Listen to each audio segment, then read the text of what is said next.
all, good morning and welcome to all of you.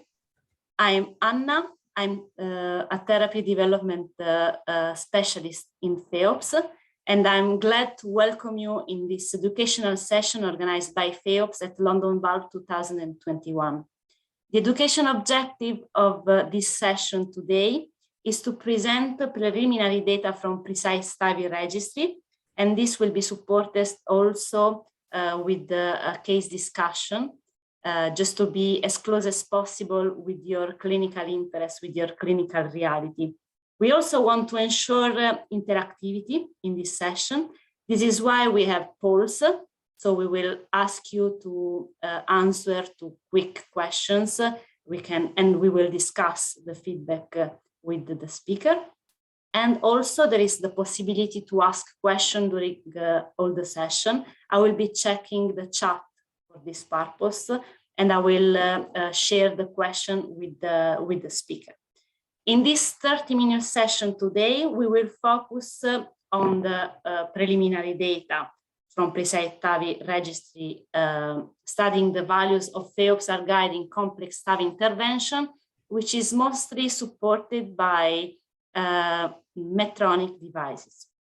Now it's my honor to introduce you our faculty, which is Dr. Ochner, Research Fellow at Erasmus Medical Center in Rotterdam, and he will present the data and also he will share with you the case he was selecting for this part.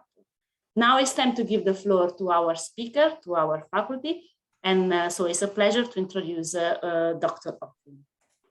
Oh, good morning, everyone, and thank you that I can present here these results of PRECISE-TAVI. As you all know, in the TAVI world, the pre-procedural planning is increasingly important to improve the safety and efficacy of the TAVI procedure. And the pre-procedural planning holds different things, including a heart imaging, and one of the imaging is the CT scan. And the multi-slice CT scan is, the imaging to use to measure the annulus size, aortic dimension, the calcium burden, raminar septum, to see the LVOT, etc. And we know that different anatomies can make a TAVI procedure more and more challenging. We know for patients with severe calcifications that the distribution and the amount of calcium can lead to a valve eccentricity, which increases the risk of high PVL rates. Also, patients with a bicuspid aortic valve have more procedural adverse events. In patients with small anatomy, we see more conduction disturbances post-TAVI. Since the second generation valve, a lot of outcomes are reduced, especially during the device iterations with the possibility to retrieve and reposition the valves. And therefore, device-host interactions may play a more and more dominant role in the post-procedural outcomes. However, device-host interactions are difficult to predict upfront due to the wide variations in geometry of the aortic valve, of the aortic root, and also in the amount of calcium and the calcium distribution. And that's where FEops HEARTguide comes in play. FEops HEARTguide is a program, is a company that is doing computer simulations based on the CT scan to give unique insights before the actual TAVI procedure. So what it does, it uses the CT scan to make a 3D model of the LVOT, the aortic valve, and the aortic root. And then it places virtually a valve into this 3D model. And then it calculates, it predicts what the valve does in the patient-specific anatomy. And then what it does due to the valve deformation, the eccentricity, etc. So here we see some results where we can see what the model predicts of the computer simulations and what the CT scan post-TAVI shows us. So above we see the calcium distribution, below what the CT scan does, and below that what the model predicts. So we can see that the model has a good prediction of the valve deformation post-TAVI. After the virtual insertion of the valve, they calculate the risk for conduction disturbances and paravalvular leak. For the conduction disturbances, they focuses on a region of interest, and this region of interest is between the non-coronary and the right coronary cusp at the inferior border of the membranous septum. This is the place where the His bundle comes to the surface before it divides between the right bundle and the left bundle. And what they do is they measure the mechanical pressure of the valve to this region of interest. And a study showed that when the contact pressure is above 14%, there is a high risk for conduction disturbances post-TAVI. For paravalvular leakage, they look to the flow rate between the valve frame and the aortic wall. And they do that based on predicting the position of the valve and therefore predicting the valve deformation like I showed before. And different studies showed that if there is a flow above 60 milliliters per second, that's the cutoff between mild and moderate PVL. So then before I go to PRECISE-TAVI, I would like to go to poll number 1. We are launching the poll. Waiting for feedbacks. Only a few seconds and we will close the poll. A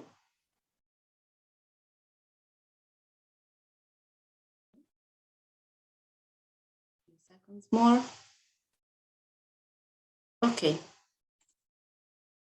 So these are results.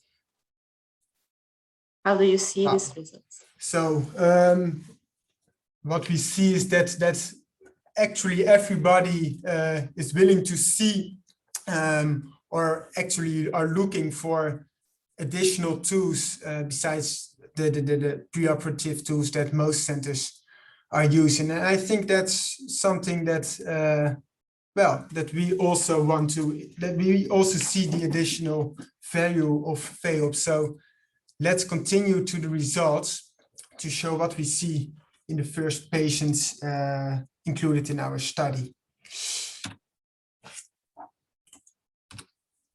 So PRECISE-TAVI is a prospective observational multicenter registry, including patients with a challenging anatomy receiving an FEops Pro valve. The objective is to assess the influence of FEops HEARTguide to the procedural planning and to see what is the effect on the device success in challenging anatomies. And we specifically focus on conduction abnormalities and the incidence of more than trivial PVL. The study population consists of patients accepted for TAVI eligible to receive an FEops Pro valve with either a bicuspid aortic valve, CVS 0 or CVS 1, with a severely calcified aortic valve, defined as patients with an Agatston score of more than 3,000 for men and more than 1,600 for women, and patients with small anatomy defined as a mean aortic diameter below 20 millimeters. Exclusion criteria consist of patients with a poor CT quality, unable to do the computer simulations, patients with a previous aortic valve replacements, and patients with a permanent pacemaker at baseline. This is the study flow. And what we are doing after inclusion, we send the CT scan anonymously to FEops HEARTguide to do the simulations. But first we do heart-team 1, and heart-team 1 is according to your daily practice. There we decide which valve size the patient will receive, if we want to do pre-dilatation, what we want to aim for as implantation height. And after that we do heart-team 2, which is generally the same, but then with the information of FEops HEARTguide. After that we do the procedure, and the follow-up period is 30 days. Before I go to the preliminary results, I would like to show a case to see what we are doing and what for results you can expect. So this is a 79 years old female presented with dyspnea on exertion, near class 3, history of hypertension, atrial fibrillation, and chronic kidney injury. And here you see her EKG at baseline, where she has atrial fibrillation and a right bundle branch block, prone for conduction disturbances post-TAVI. The CT scan that we analyzed showed an analysis area around 3.10 square millimeters with an area derived diameter below the 20 millimeters. Therefore, she was included for PRECISE-TAVI due to a small anatomy. And based on this CT, we opted for an FLoop Pro 23. However, the FEops simulation showed that when we are using an FLoop Pro 23, the PVL rates are quite high, depending on the implantation depth, but well, with a median implantation, you have a PVL rate of 13.3, a flow rate of 13.3, and a high implantation even around to 16. So therefore, we opted for a 26 millimeter FLoop Pro with a high position. We implanted the valve, and these are the results post-TAVI. And as you can see, the EKG is quite the same as before. We see the right bundle branch block, but there are no other conduction abnormalities. And there is, well, a trace PVL, but definitely not more. So a successful case in our opinion.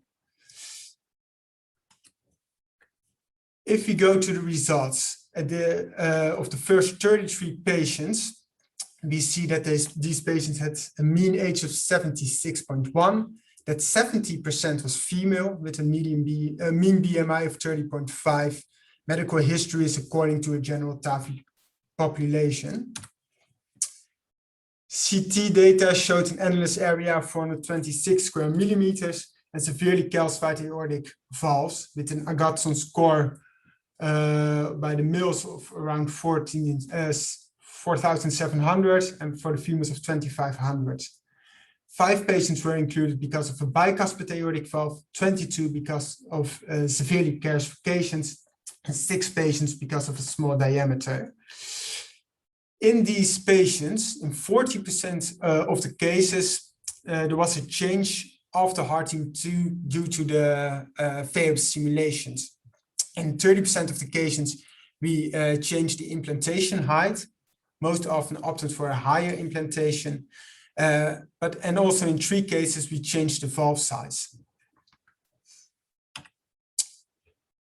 The procedural characteristics showed that 100% had a femoral access, around 60% cerebral embolic protection, around 50% we did pre-dilatation, and in 33% we performed post-dilatation. In 1 patient, there was a valve embolization during the TAVI procedure, and in 2 patients, there was conversion to surgery. The 30-day outcomes showed that 1 patient unfortunately died, 1 patient had a stroke, major vascular complications occurred in 4 patients.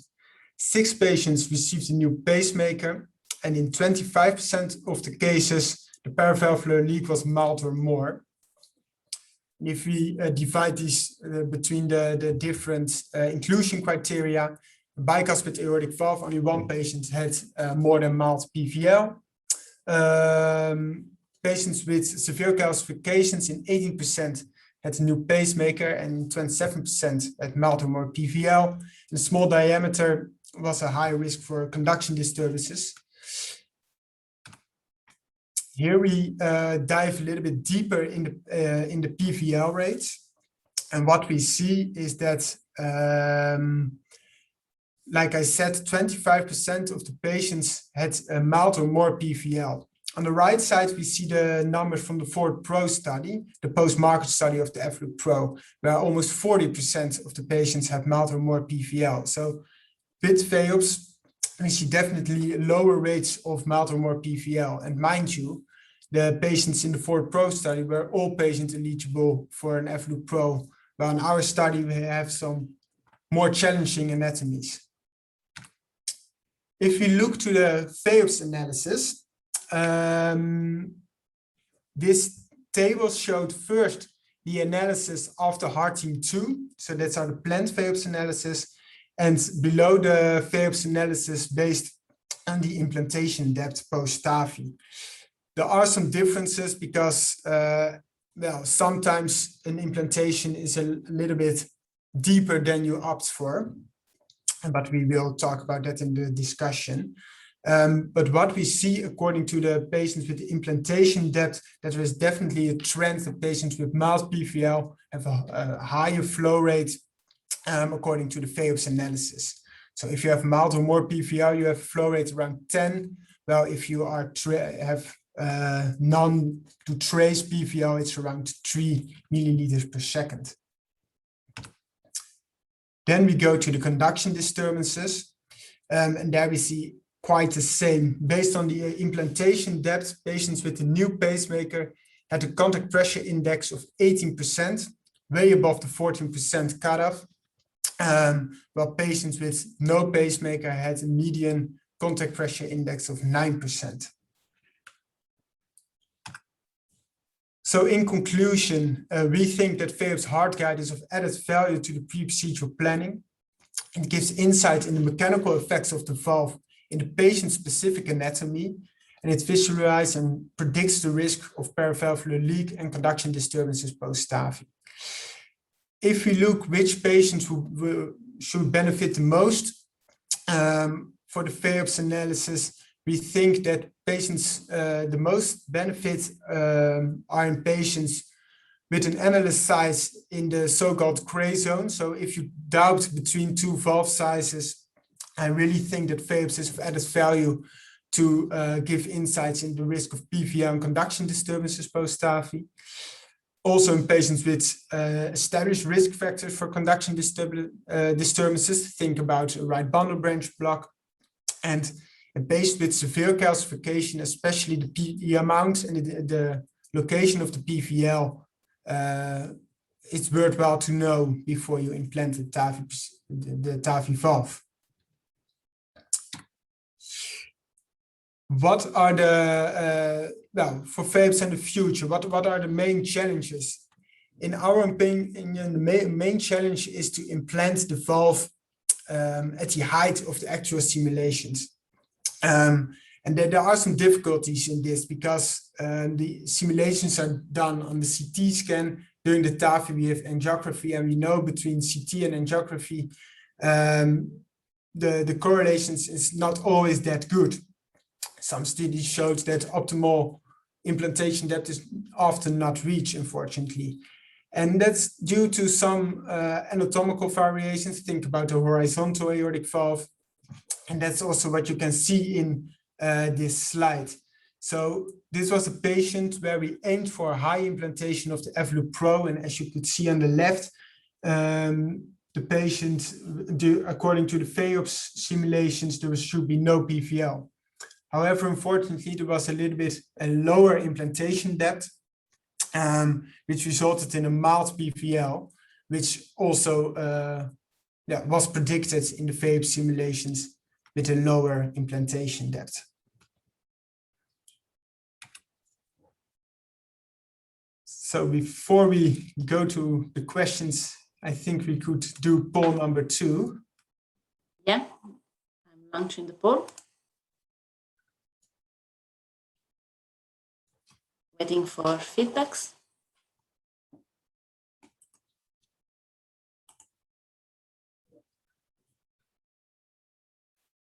A few seconds more.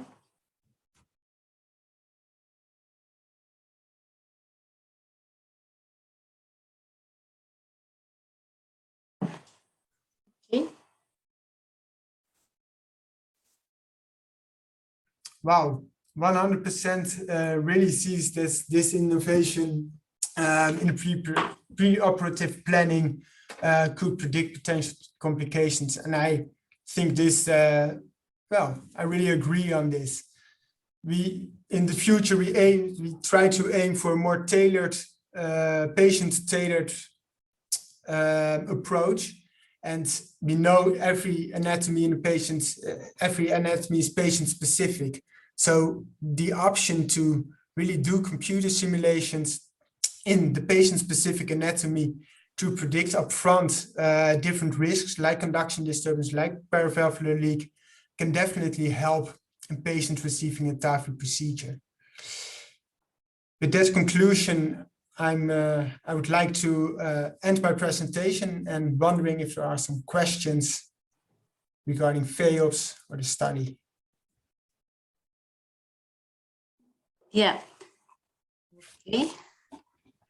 So I think that now we should focus on the fact that I would highlight the fact that this investigation, this simulation are mostly useful for complex cases. So it's also the aim of this this registry, of this study, to investigate this type of cohort of people.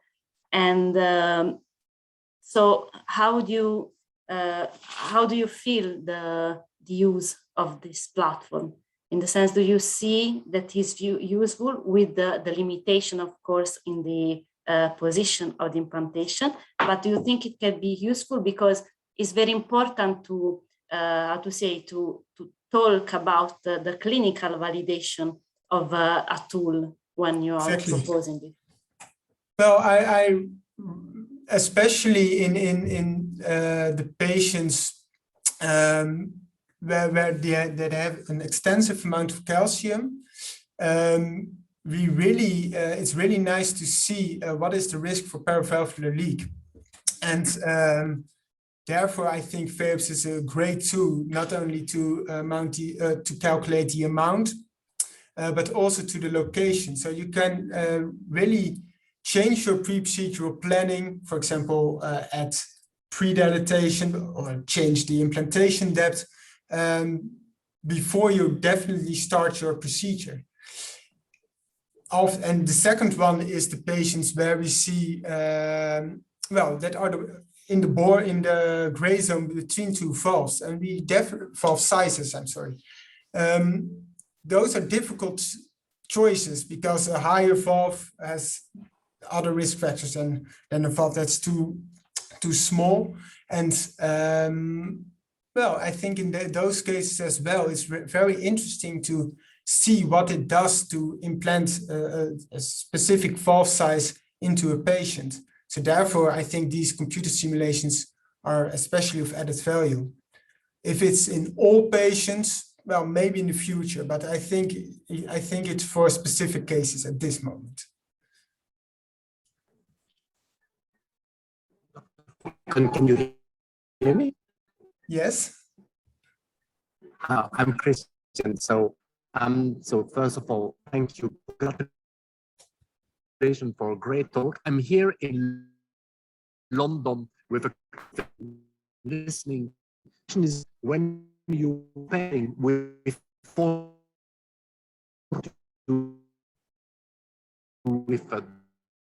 I'm sorry, Christian, I can't hear you. I can't hear you. I'm not sure if Anna could hear the question, but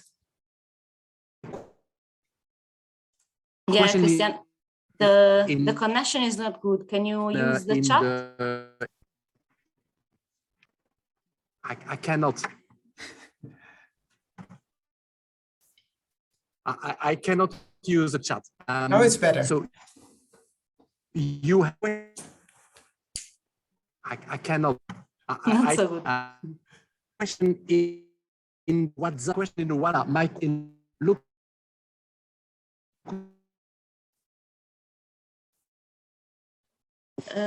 Or Christian, can you send your question to me and I will share with Dr. Oken? Because we cannot hear you very well.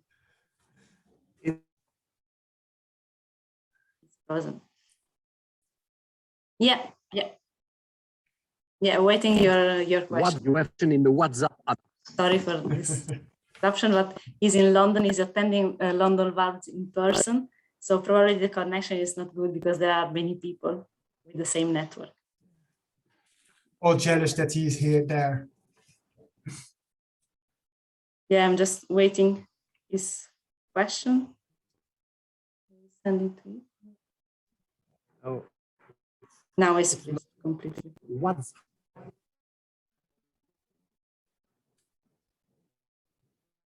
Okay, now he's writing this question to me.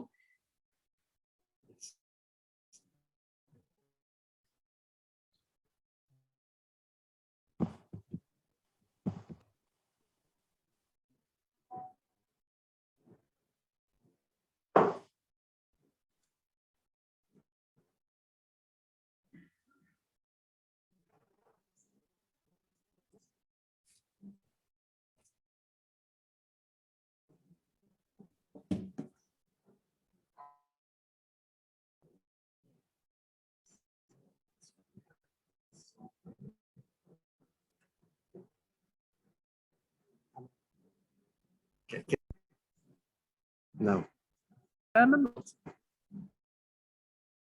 Christian? I'm not receiving your message.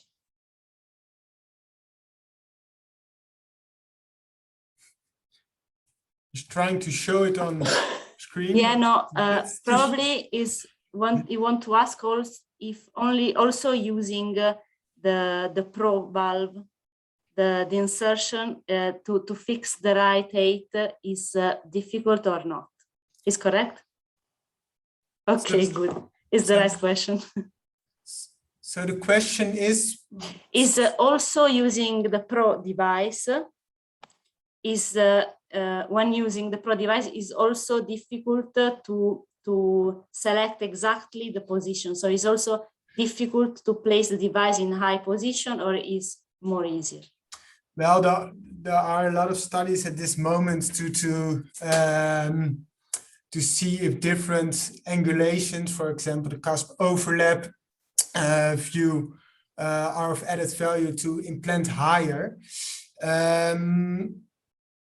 What I think is the main difficult thing between CT scan and angiography is that with the CT scan, it's very easy to find exactly the annulus. And with angiography, which is a 2D view, despite if you use the cusp overlap or the 3 cusp aligned view, it's a 2D view. So in our opinion, combination of different angulations, so the combination of a cusp overlap and the 3 cusp aligned, for example, can be of added value. So to make different angulations with your angiography before you implant the valve.